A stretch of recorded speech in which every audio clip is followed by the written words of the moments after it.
In this video, we're going to be reviewing the daily field reports. So if you go to the field reports homepage, you can see all of the reports that have been submitted in the past. So we'll go ahead and click on the most recent one.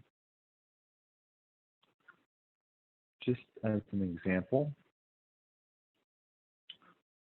So this is what it looks like: weather information, report details,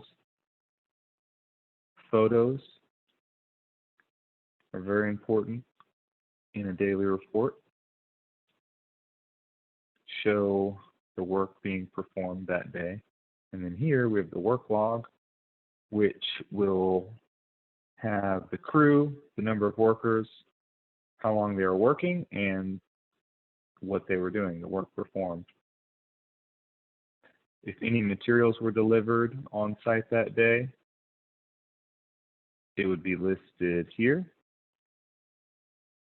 Any equipment used or delivered or picked up, any changes to the equipment would be listed there. Site condition, whether or not it rained, would affect if the site is wet or dry. And if it is too wet, then eventually it no longer becomes workable. So that's a yes or no for that one. And if the workday is cut short such that it's considered a rain day, then you would update this tally by 1, increase the number of rain days by 1, and that's your new total. If there's a third-party inspection or a city inspection, the details would be entered there. And then the last section is just a general notes that can be just anything that the superintendent feels is worth mentioning in that section. So it's one thing to see it filled out. It's also helpful to see the report as a blank report. You can see each section a little bit differently whenever it's not filled out. So we'll go ahead and take a look at that. So the template that we'll be using, each project has its own template, field report template. For this one, we'll select it there. So the date automatically fills in. Description, we typically will just put in the day of the week. So let's just say Monday, for example. Weather's automatic. The work log, you just add it one trade at a time. Put in the trade, number of workers. If they work 10 hours, it's going to be 50 hours total. And then you just put in the description of the work. Save it, and there it is. Materials. Let's say we had a bunch of mirrors delivered. This is just one way to put it in.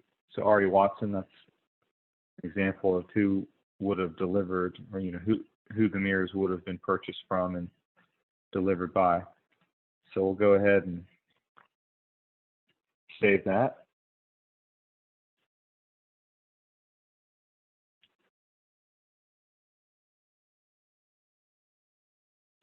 The rest is fairly self-explanatory. Just depends on what happened during that day, but all this information would be filled in accordingly.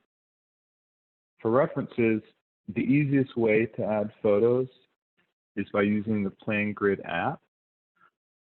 And if the photos were taken on your phone, for example, then you would be able to add them through the PlanGrid app with this report pulled up, and you can just add them directly from your phone camera roll to the report. That being said, it is possible to add photos through the desktop version of PlanGrid, which is what we're looking at here. You would need to have the photos saved onto your computer, and then you would go here, upload new, and drag and drop the photos that way. So both ways work. Just a matter of what's easiest for you. And yeah, that's just a quick example of how a report would be filled out. So PlanGrid does a good job of automatically saving the report as changes are made, as it's updated. So right here, everything I just entered in has been saved. It's saved as a draft. And eventually, whenever everything is complete, you would submit the report. Submit. That's what you do whenever it's complete and filled out. So just as an example, let's look at the report, the last report that was submitted, this October 31st. So say you wanted to share that report, which is something that's done every single day by the superintendent of each project. The way you do that, it's very similar to sharing a sheet. You select the report, and you do export selected. Everything that's automatically checked is what you want. We'll do a PDF including all of these items. So we'll generate it here. And so I said it was similar to sharing a sheet in the sense that there are two options. You can download as a PDF, or what we're going to do is copy the shared link. So again,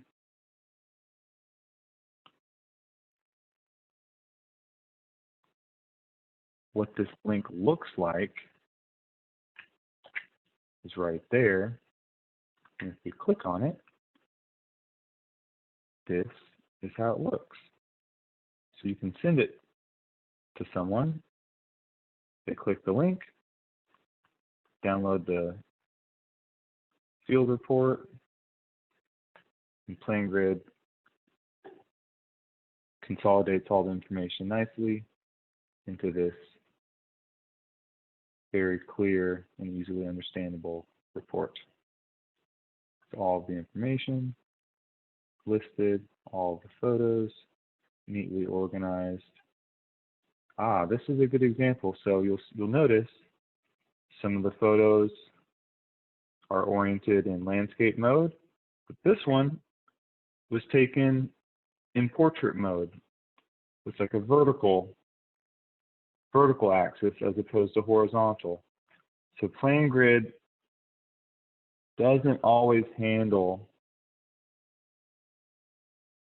a quote-unquote conflict in orientation and photo orientation very well. So best practice is to use one orientation in your photos. The recommended orientation being landscape.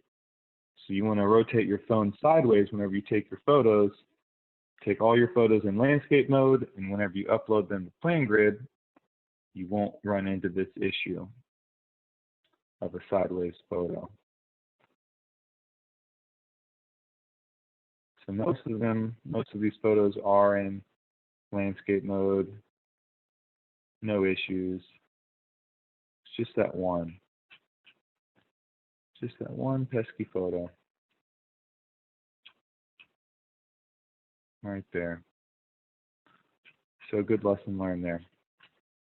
Always stick to the same orientation. But yeah, that's what it looks like. That's how you share the report. And that concludes this lesson.